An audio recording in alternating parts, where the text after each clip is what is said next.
Hello, welcome to the Adam Fitch Podcast. I'm your really tired host, Adam Fitch. Today I'm joined by Ben Goldhaber, aka FishStix, aka the CEO and co-founder of Duked, or is it Duked.gg? Which one are we going for there? It's Juke.gg just because I want people to know the URL, but it's actually just Juked, yes. I thought as much. I understand what's going on. So, the whole premise of this podcast so far, in terms of the whole series, has been for me to speak to people from all corners of the industry. So I've had merchandise people, like team owners, hosts, casters, you name it. I'm getting there. I'm trying to cover all sectors, and I would say your expertise seems to lie in broadcasting. Would you say that's fair?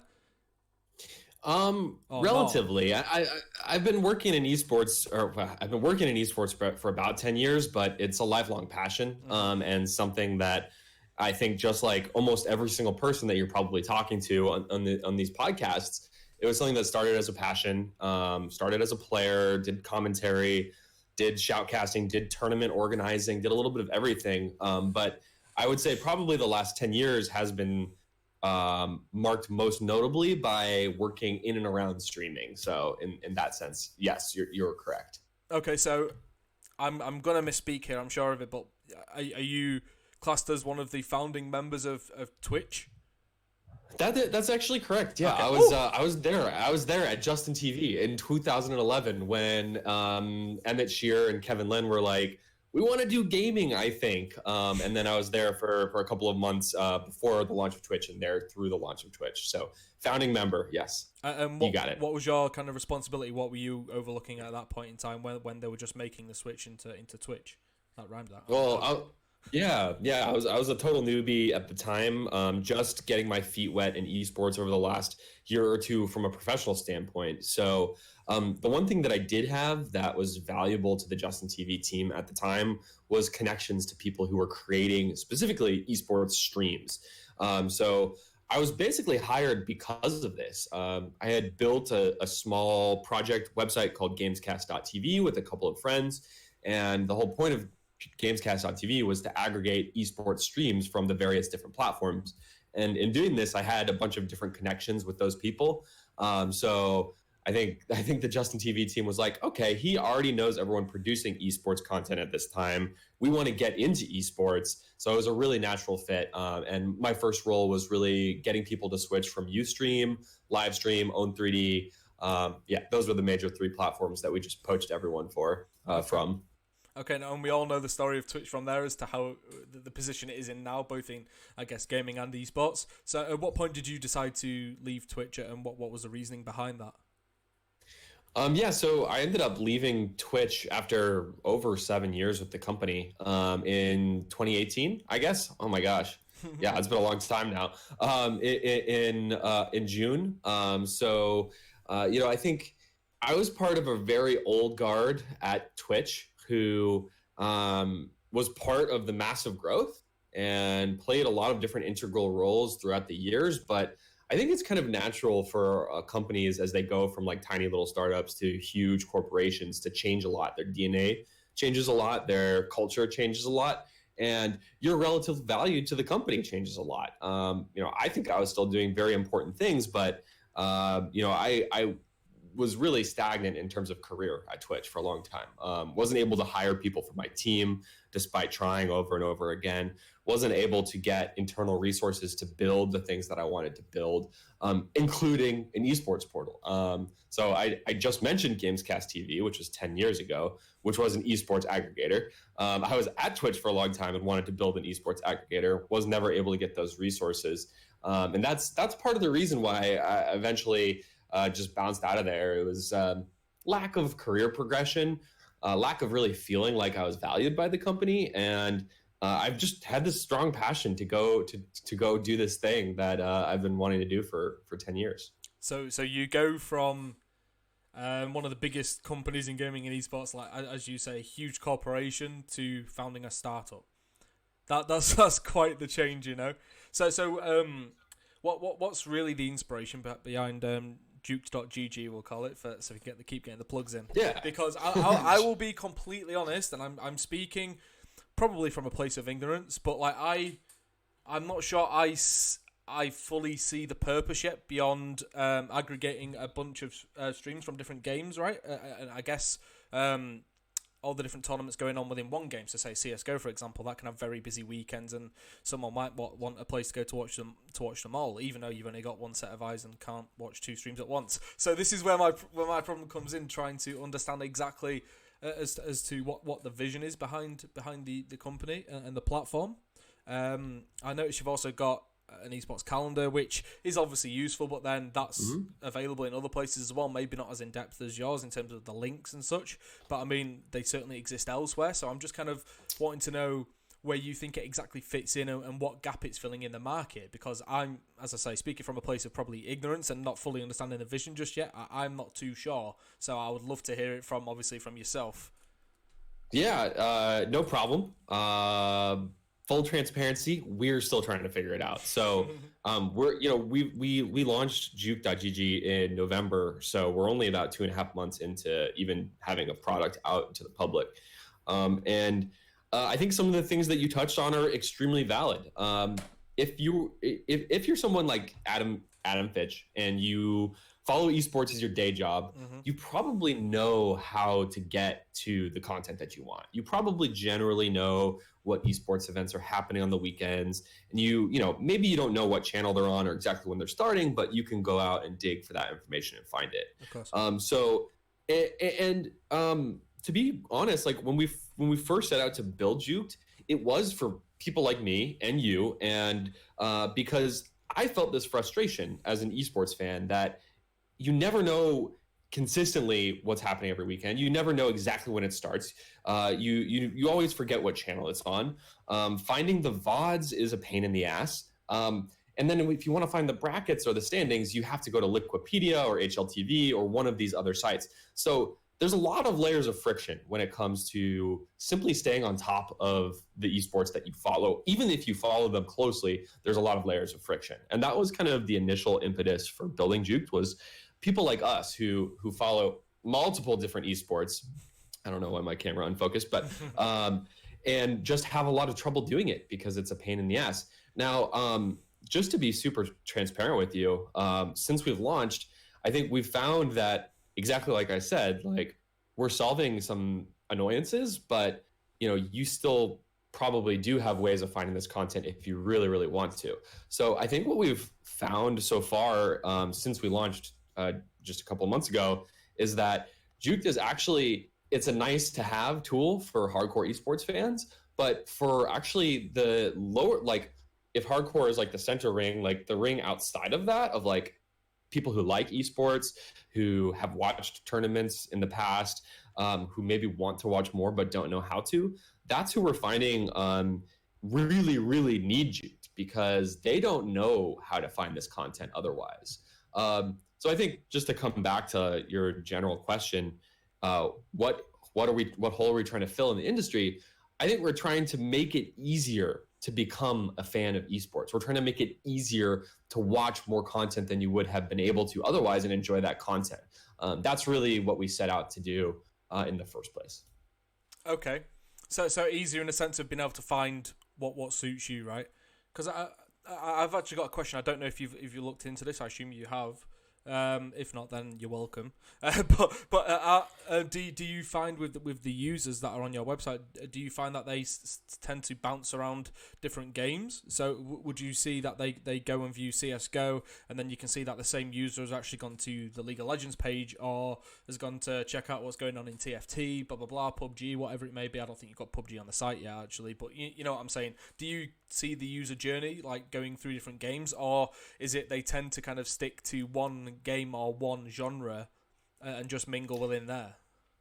Yeah, and this is a great question. We do support PUBG, by the way, so I'll correct the record. The last time I checked, it wasn't on there. I apologize. Yeah, there's nothing going on right now. I don't think they've announced anything for they this have. season, They've got the PUBG Global Series, but we won't go into that because I will fill up a full hour of rants. So okay, there you go. So this is actually a question or a debate I've had with my friends and peers and other people in esports for actually the whole of this last decade. I've always had this idea bumping around in my head of creating a single destination for esports. And throughout the vast majority of the 10 years that I've been working in the industry professionally, my friends, my peers, everyone kind of has had this belief in their head that your average esports fan only really watches one game, and they don't give a shit about what's happening in a different game. Now, I think there's grains of truth to that. And I think it's probably changed a lot over time. But my belief has always been that if I exist and I have all these friends that are similar to me that like to follow multiple esports, there must be more people. There must be at least a somewhat substantial amount of people like me out there. And we've really tried to drill into this when we're talking to users and talking to esports fans and running surveys. We've been sending surveys to our users every single month. We've been looking at what they're doing. We set up this profile favorites features where users can set which games they want to feature. And the vast majority of esports fans that we talk to watch like 5 games. Maybe 2 of those games are the games that they love and that they follow religiously. But I would ask you, Adam, and I'd ask anyone listening to this podcast, think about your behavior. How many esports titles did you watch over the course of the last year?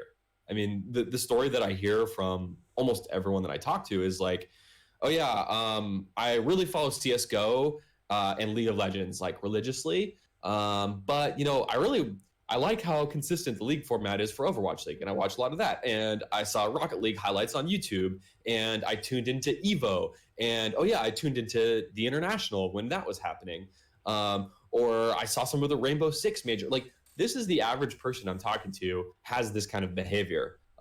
So we're kind of betting that there are people like us out there, because if all you watch is Counter-Strike, you can go to HLTV and you're probably fine.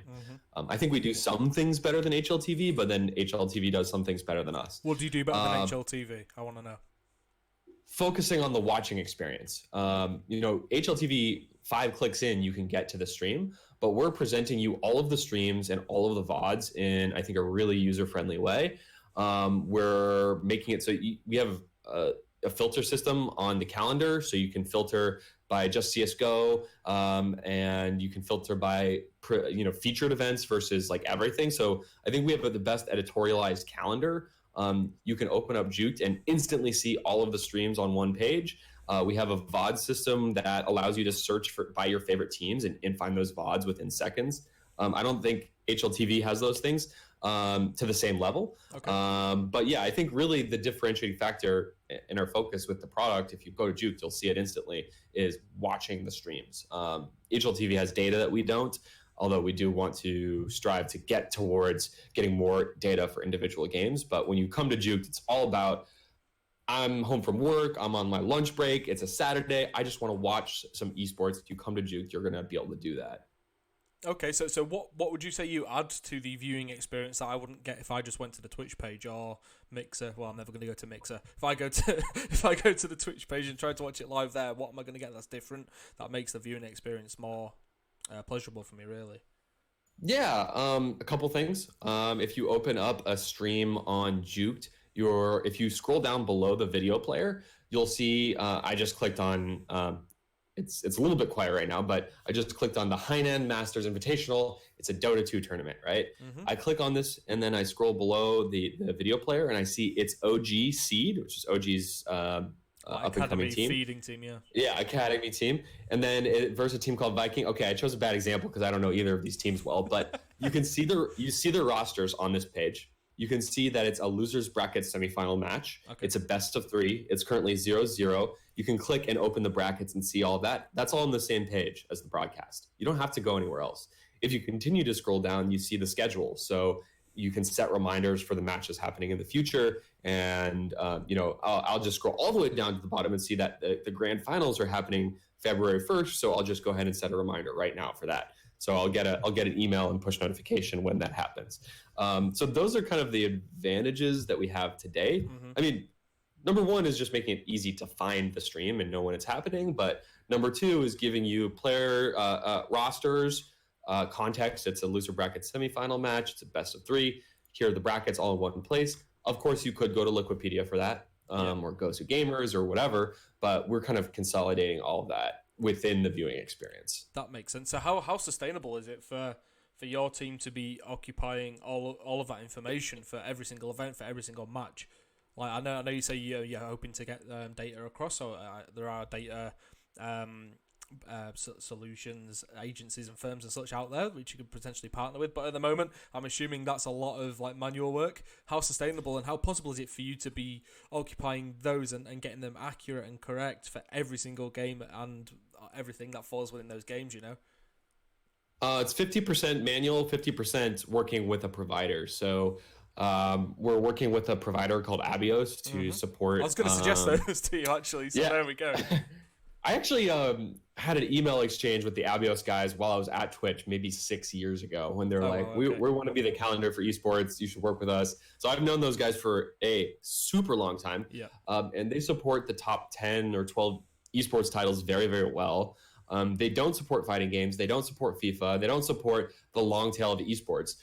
So we've already spun up support for everything going on in the fighting game community, and we're doing that by partnering with a community member in the scene who's known for being the schedule guy. So we basically just brought him onto the team, and he's helping us support FGC. We have another guy who's just helping us fill in the gaps. So we're doing Magic the Gathering, Halo, Apex, Gears of War, Madden. I'm just reading off our list. These are all esports that we are supporting ourselves. So it's a lot. But I think one of the unique advantages is that we do have the capability to do this. We do have the know-how, the connections to the community to allow us to hopefully support as many of the top esports as possible. And I think from our marketing materials on day one was we support 15 esports titles. A month later it was 20. A month later it was 25, and now we're actually more than 25 titles. Okay, how do you decide which titles to choose? Is it based on, say, like the popularity of them? So it would make sense to obviously get your leagues and your Dotas initially. But also, how do you decide what an esport is? For example, so say like all the auto battles out right now that may not have fledgling scenes at the moment. Do you say, okay, we'll support that because in the future it seems like there's going to be an audience there? And what about, say, like Zwift, which is that like it's indoor cycling, but it has a video game aspect to it, and it has its own official league now. Does that class as an esport? Like, if that has a really good community, but it's not really accepted, like how do you decide these things? So what you're trying to ask is Farming Simulator in esport? Of course it is. It's got its own league. It's funded. It's got a competitive format. It's got sponsored teams. You just answered the question for me. Of course. You just answered the question. I'm a passionate FSL fan, unfortunately. Yeah. So it's always going to be subjective. I don't think there's any objective metrics you can use. I don't think you can only look at prize pool. I don't think you can only look at viewership. I don't think you can only look at number of sponsored players and interest in the community. But I think we're kind of willing to support the long tail of esports because they don't even have an HLTV, right? Mm-hmm. Gears of War doesn't have an HLTV equivalent. So if we can help be that for that community, then I think we're doing a good service for them and bring them to our site, and we're going to benefit as well. So, I mean, just as an example, we have a Discord server, and we have a channel where people can request that we add events. And we got a request to support the Osu World Cup, which I'm not sure if you're familiar with Osu. It's a crazy rhythm game with like an infinite skill ceiling. And we said, yeah, of course we're going to support that. So I think that's also one of the biggest differentiators with Juked and any other esports platform out there is that we're not just for the tier one. In fact, we're not just for tournaments either. We've started to aggregate esports talk shows. We want to do a podcast directory in the future.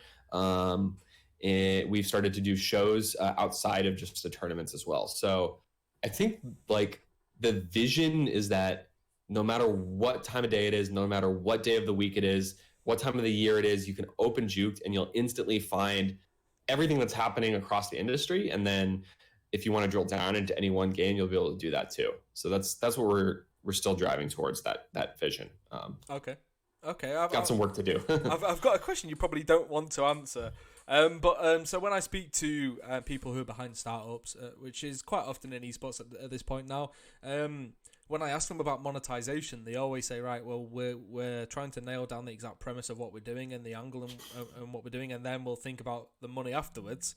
So they're operating on a, I don't know, X amount of months with no dosh, and then eventually, hopefully, it brings some in. Is that similar for yourselves? Because are there any monetization options for yourself at the moment, or is that something that's coming later down the line, or do you just want to do it for free forever and work in the shop no.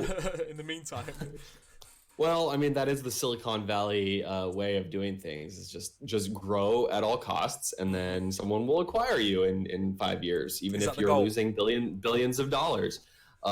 Yeah, I mean, of course, like everyone wants to have a good exit for their startup. But yeah, we don't have any monetization on the site yet.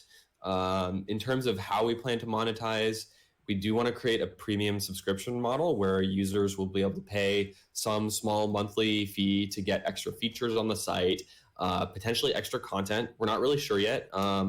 And ads. I mean, those are the two most obvious ways that we can monetize. Yeah.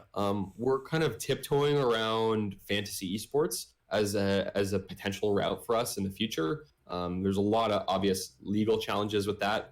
But if we have the best place to watch esports, then it makes sense to also have that kind of thing going. So I guess to answer your question, we have plans to make money. We don't want to be one of those startups that just operates in the red forever. At the same time, we need to create a product that has massive scale of users. So the number one thing that we are focused on today is just creating a better, more engaging product that people build a habit to come to every single day, or maybe not every single day, but every single weekend when all of the big esports events are happening, or whenever you want to watch esports, we want you to come to Juked. And that's what we need to nail first. Otherwise, monetization doesn't really matter because we don't have a big user base. That's that. I guess that hopefully answers your question. No, that's great. So yeah. I very much pride myself on transparency, right? And asking yeah, like good questions. So I won't ask for the minutiae, the exact details, but like, what's the growth been like month on month, like in terms of like the traffic to the website and such? We went from closed beta into open beta, and that was a huge boon. We got some good PR. Thanks to Esports Insider for giving us a shout out. We got on ESPN, VentureBeat. That definitely gave us a boost. But what we're seeing right now is our traffic is super spiky. We'll go viral on Reddit. Yeah. And we'll have a bunch of community people tweet about us. But we haven't figured out how to get those people coming back super regularly.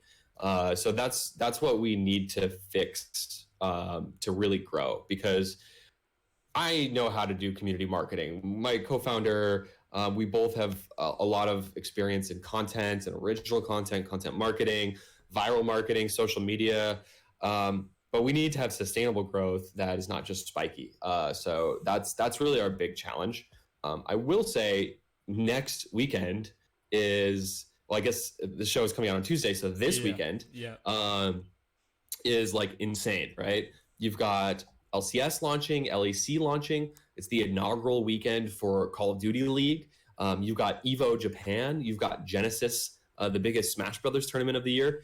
And you've got a Dota Major all in the same weekend. And I think that is when our product is really like gets sexy. Like when you tune in and there's not much going on, it's like, okay, it's all right. You can find some cool stuff if you try. But weekends like that are when we're really planning to ramp up marketing, user acquisition, planning to partner with people in the industry to help push the product. So I think I'm super excited for this weekend. It's going to be very, very telling, because the last 8 weeks, there's been almost nothing to watch in esports. December and January are basically dead. But January 24th, everything changes. And then shortly after that, you've got Overwatch League starting, and the rest of the year is going to be insane. So I think we're looking towards this weekend as a big growth opportunity, and that'll be very telling for if we're on the right track or not. Okay, no, that makes sense. So a lot of basically all of your traffic besides the calendar is like predicated on streams from other platforms, right? So like utilizing the things from other platforms, does that worry you at all? The fact that while obviously Duke is its own thing, it's like very much reliant on every like all of the live streaming websites and such around it in the industry. Yes and no. I think it's important to emphasize that we're using the Twitch player and third-party players literally the exact same way that anyone else could. It's not like we're doing anything fancy or tricky or sneaky around it. Also, I was at Twitch for over 7 years, and the API and the video embed was so important every single year. I mean, I don't think it's ever going to be to the point where a Twitch is like, we want everyone to watch on Twitch, we're just going to kill our embeds. I don't think that's ever going to happen. It's too important of a growth lever for these platforms. And it was something that we invested heavily in. There was a whole team that was working on features so that it was as easy as possible to use the embed. So I think it's a long-winded way of me saying, like, it's obviously a concern, and it's something that when we talk to investors is a common topic. But I'm not concerned that we're ever going to be in a world where these major tech companies close out their embed players. And I guess like the last thing I'd add is, even in the hypothetical world that they did, we're building a lot that is also, we're building a lot on top of that. And, we have plans to build a lot more. So, I think even in that eventuality, which I think is like a very, very long shot, I think we're confident that we have a strategy that'll work in that world.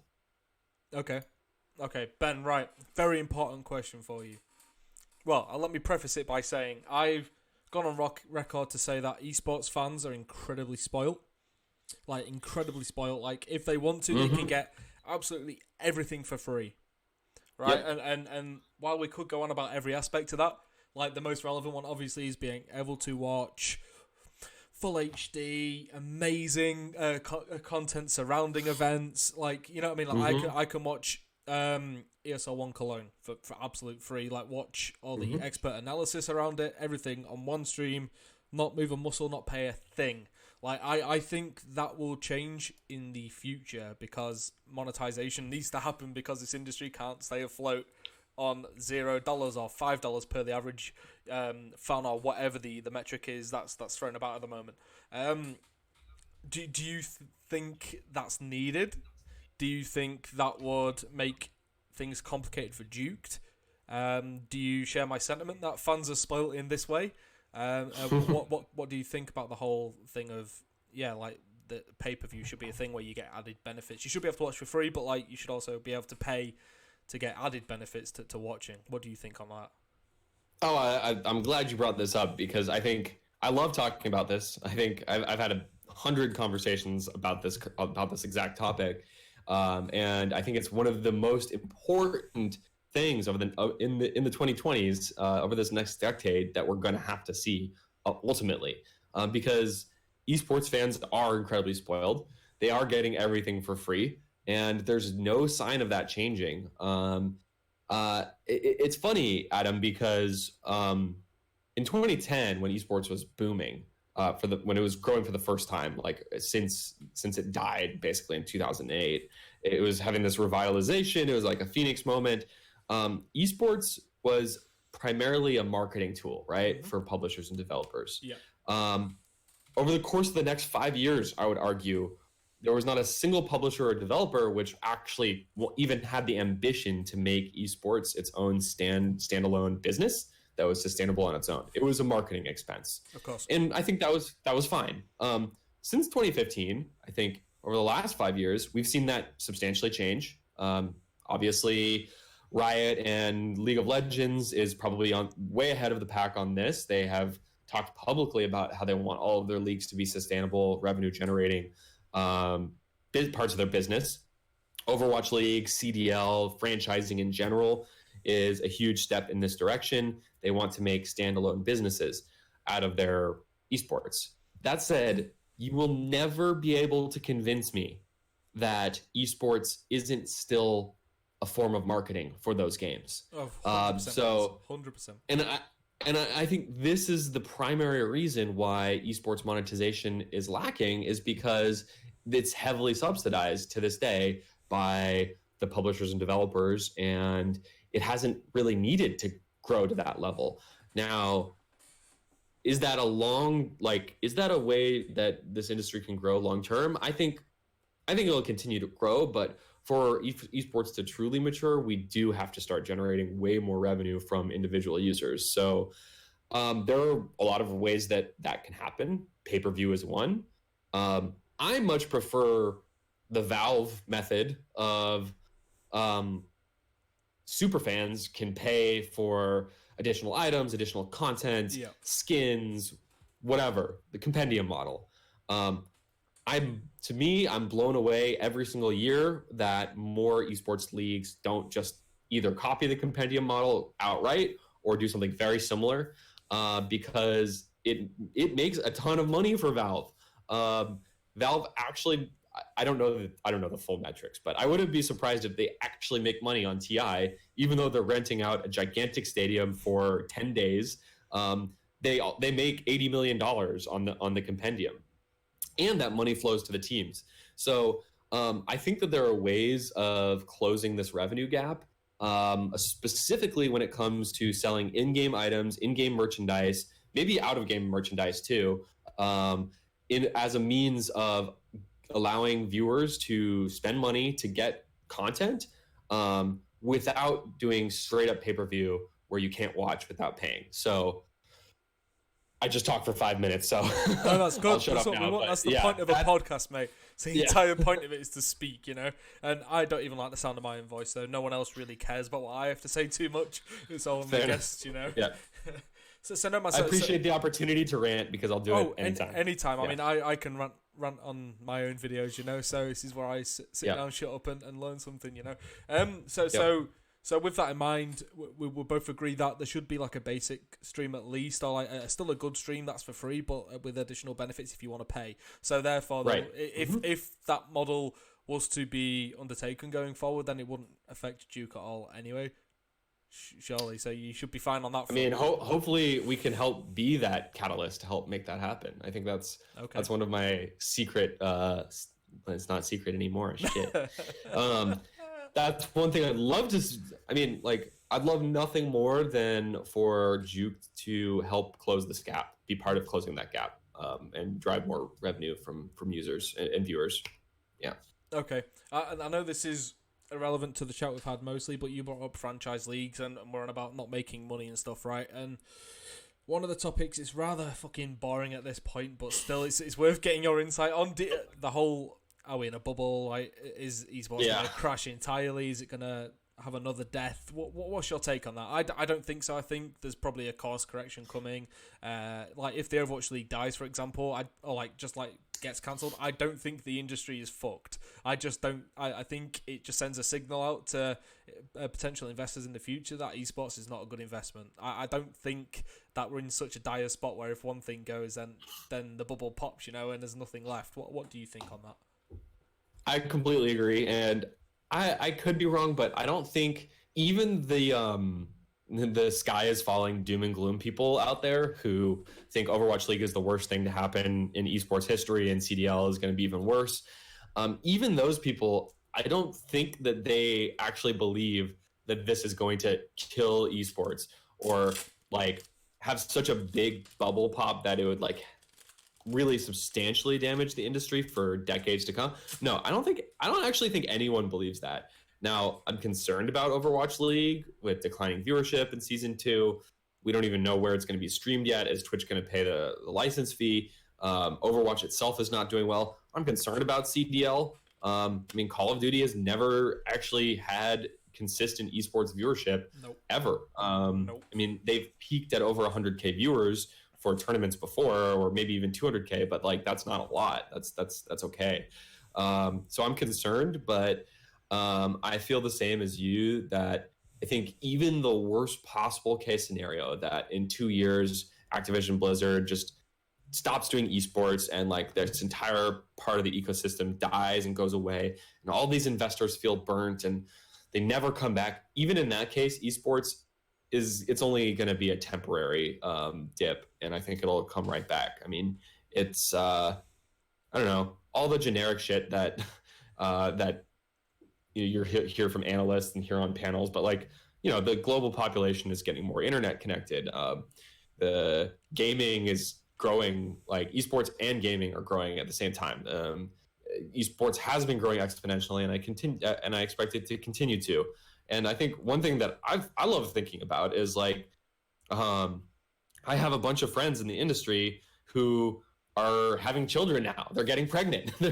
they're going to raise the next generation of esports fans who grow up with this as a medium. So I'm not doom and gloom. Course correction, absolutely. Most people expect it. I'm with most people on that. Serious concern, I guess. But doom and gloom, that doesn't absolutely sound too not. serious.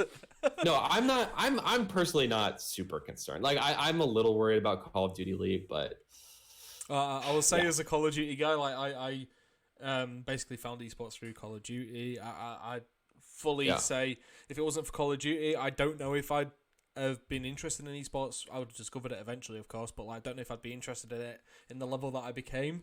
And I'm probably its biggest critic right now. And I've had a few people say, you should be positive, it's the new year, and then I insult them, then I get banned on Twitter. But nonetheless, like I'm actually being positive by calling shit out because I want it to succeed, and I it's strange. So we're getting all the people that at least think they know that about esports, like me. I think I know the industry, like I probably don't, but we're all rather hesitant and, as you say, concerned and a bit apprehensive about it and how everything's coming about. But the reason we're calling it out and holding it accountable is because we want it to succeed. We want Overwatch League to do well with its format, which is the real test for the league. Really, the first 2 years feel like a warm up now, and then this is actually going like fulfilling the concept that they had initially. Call of Duty League going straight into it, as you say, it's never had amazing numbers, never had amazing viewership. So and then they've got rid of I guess Optic Gaming still exists, but not really. So like, that's the big force in Call of Duty kind of gone. FaZe is kind of there, but not really. Envy's kind of there, but not really. It's a very weird time for it, and yeah, I think it's a real big test. But as you say, even if it fails, it's not going to be the end of everything. But so I want to just quickly off topic, something less serious before we get into another serious topic, which will kind of close out the podcast. I just want to know, what do you think is going to be the biggest esports title in 2020? What's going to be the game, or maybe not the biggest, or what's going to have the most explosive growth, or which one's going to prove itself as the next tier one? I think everyone's probably going to say Rocket League on the tip of their tongue. It's a beautiful game. It did well last year. I'm a guy that looks at numbers a lot. And I hate to be the bearer of bad news, but 2019 was not bigger than 2018 for Rocket League. So a lot of people watch Rocket League and they see these amazing moments, and they are amazing. But I'm not seeing a growth trajectory that puts Rocket League on tier 1 level at this point. And I'd be happy to be proven wrong, because I think it's a great game, and it deserves to be tier 1. I have a really hard time believing that any esport is going to go from, tier 1, tier 2 is like super subjective terms that don't mean anything. Yeah. I feel like we all are talking about the same thing, but we could be completely talking about different things. But Call of Duty has the best chance, in my opinion, because of Call of Duty League, because of the investment, because of the structure that is going to be put around the game, because the game still sells 10 million copies every single year. But I don't really see I don't see any of them getting into like that top 4. And when I say tier 1, I think obviously League of Legends, Dota 2, Counter-Strike, and then Overwatch. You'd put Overwatch in tier 1. Well, that's what I mean. It is subjective, and that proves your point. Because I'd be like, I don't. If you go by money, then I mean, I'm a viewer. I'm super biased towards viewership. Being at Twitch for almost 8 years, viewership is the number one thing. And talk shit on Overwatch as much as you want. Doesn't change the fact that the regular season got 80, 90, 100K viewers almost every single broadcast day for many months. So that's like substantial viewership. I mean, Rocket League doesn't even come close. So, I mean, the regular season in 2019 did very well, but it's still not on the same level. So, yeah, I just rambled a lot. You know what? I'll flip your positive outlook question and have a negative outlook. What the hell is going on with Apex Legends?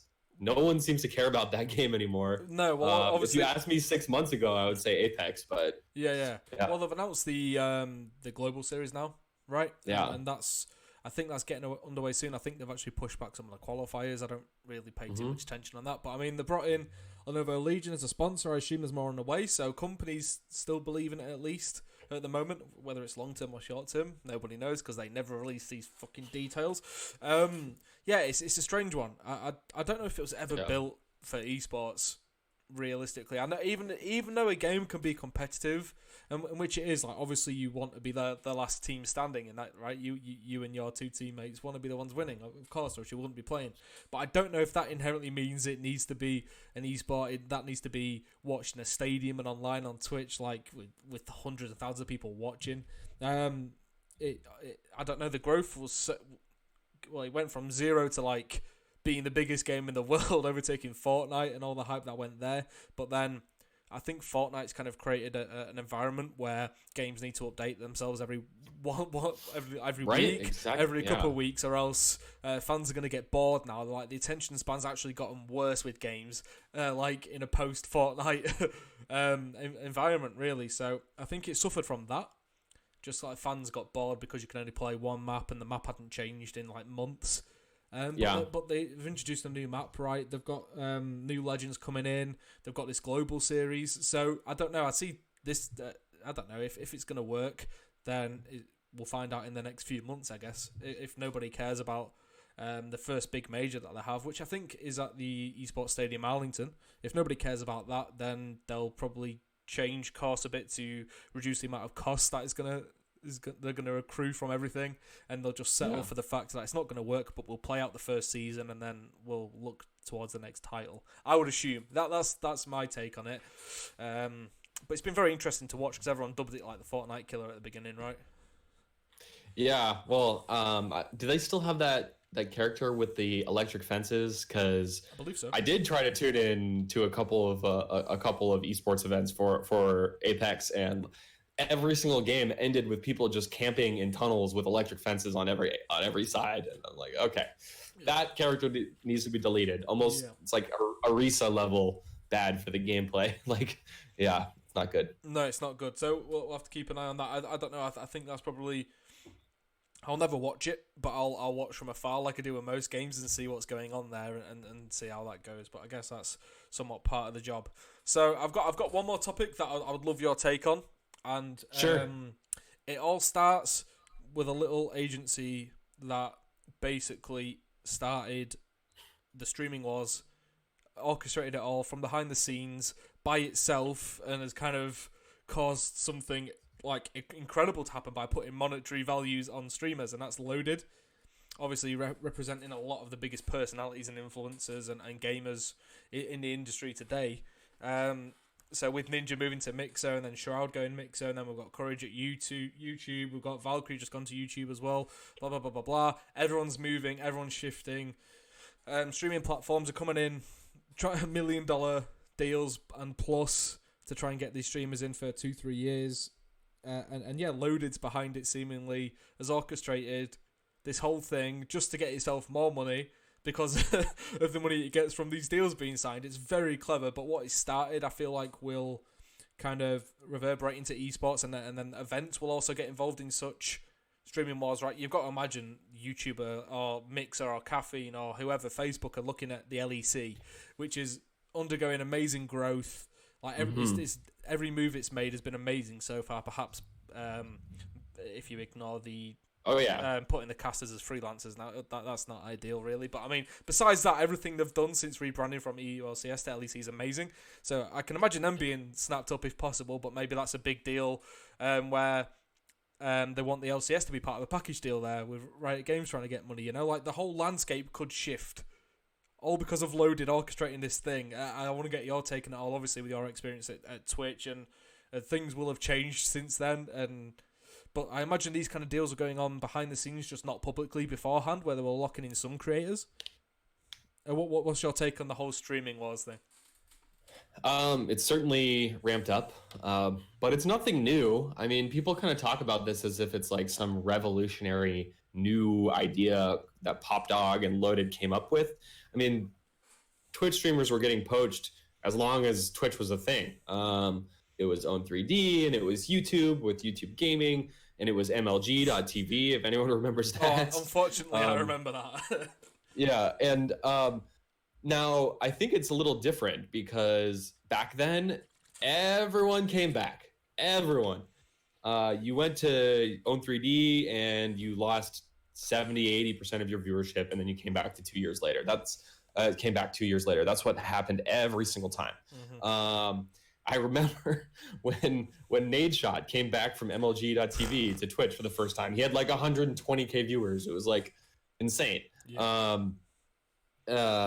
Now I think we're maybe to a point where this is going to start to change, because I think you can have a more sustainable career on these other platforms now. I think gaming viewership and esports viewership is big enough that it can sustain multiple platforms. In the same breath, I'll also mention that Shroud has lost 80% of his viewers over on Mixer. Ridiculous drop off, yeah. Yeah, huge, utterly huge. So, I mean, shoot, what else can I say about it? I mean, do you think that it'll bleed over into esports and go into events and tournaments and stuff? And do you think that's a good thing for the scene? I personally think having this demand for these events will help a lot, but I don't think people are actually contemplating that too much, or at least there's not a public conversation about that really going on. Yeah, it hasn't happened yet. It's been very head scratching that it's only been streamers. I think the notion has been that streamers are much better bang for your buck to acquire a streamer than it is to acquire an esports league, because somebody like Ninja or somebody like Shroud can actually get the same number of hours watched as like Overwatch League. Yeah. And even though Overwatch League has 100K viewers 4 days a week for 6 months, Shroud has 30K viewers 7 days a week for 12 months. So it's cheaper in a way to bid for streamers than it is for esports. So that's been the notion. Now, I think that's going to change. I think in the next 3 months, we'll see a major esport go exclusively to another platform, potentially. The only thing that makes me think that isn't going to happen is the exact topic that we had earlier in the conversation, which is that for publishers, as much as they want their esports to be standalone businesses, it's still marketing. And if you're not on Twitch, you're not going to get as many viewers. It's just, unless it's Clash Royale on YouTube or some Brazilian or Latin American or Southeast. If it's a Brazilian mobile game or you're in Southeast Asia, like sure, go to YouTube, go to Facebook, you'll be fine. But if you're any of the main, top 15 Western esports titles, I think if you went to another platform exclusively, you're going to lose a lot of viewership. No, I think an interesting topic here is actually just non-exclusivity. We've seen the majority of esports deals lately have been going non-exclusive. Things like Face It, ECS used to be exclusive to YouTube for a while, and then ESL tried a bunch of things with Facebook. They're all going non-exclusive, which I think is better for the consumer, and maybe better for the leagues long-term, just to get bigger potential reach.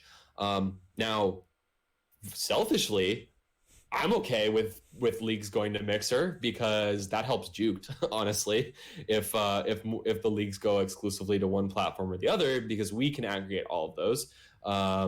So I would expect it to happen, but there is going to be that nagging thing in the back of your head if you're making that deal, if you're any publisher, you're going to get less viewers. And I don't think that's going to change anytime soon. Going to a different platform, outside of Twitch will hurt your viewership at this point. Yeah, I never thought about how like the fragmentation of I guess like esports events, because as you say, it's almost in the West at least, it's almost exclusively Twitch now. After the little experiments on Facebook and YouTube, how much that would actually help Duked. Like that would be incredible for you to be the place where if you still want to see all of these in one place, then you come here, So exactly. From a selfish point of view and supporting you, I hope that happens. Also from supporting the industry and wanting people and companies to actually make money, and for this to be a demand there, which would then drive the prices up. I hope it bloody happens. It's just a matter of time until we see it happen, I think. Actually, in 2019, I think, earlier on, like Na'Vi, I think they partnered with Caffeine, so they're streaming exclusively on there. Dignitas might have done the same thing, so we kind of saw teams mingling with that stuff, but you never really see too much about it after the initial announcement, because as you say, just the viewership isn't there, and I don't think any other platform's got it in them to do anything about it, and bringing in just like Ninja and Shroud isn't gonna cut it and force everyone to jump ship. It's a weird one. Yeah, the one thing I'd look out for with Mixer is just integration with Xbox. That could actually help Mixer break through to a bigger audience, and then I think in that eventuality, we could see some more traction on some of these other platforms. But Facebook, no, no, dude, it's not happening.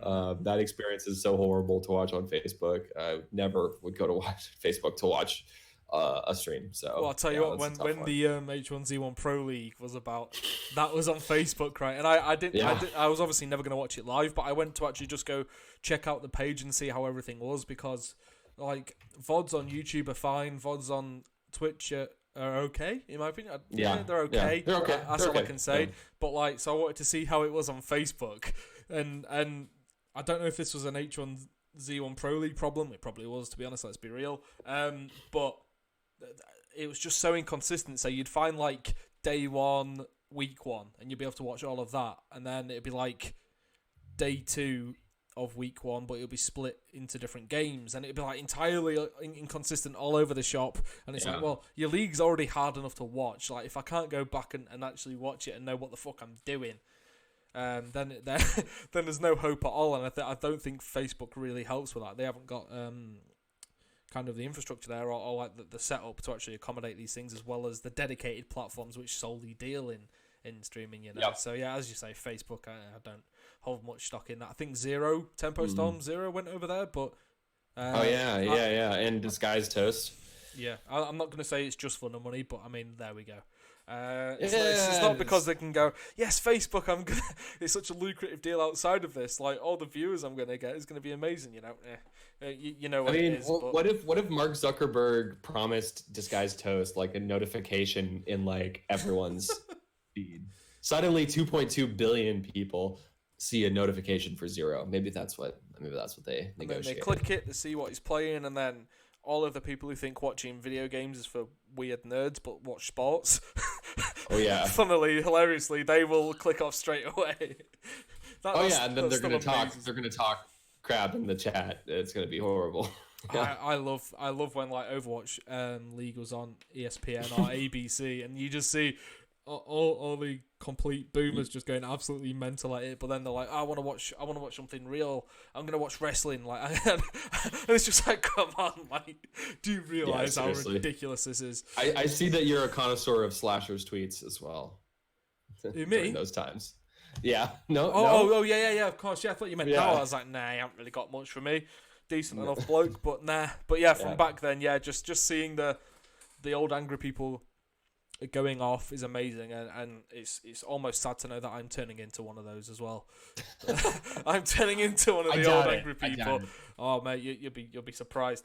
But I don't want to take up any more of your time. We're roughly at the time limit I like to keep it. I just want to say thank you very much, Ben, for joining me.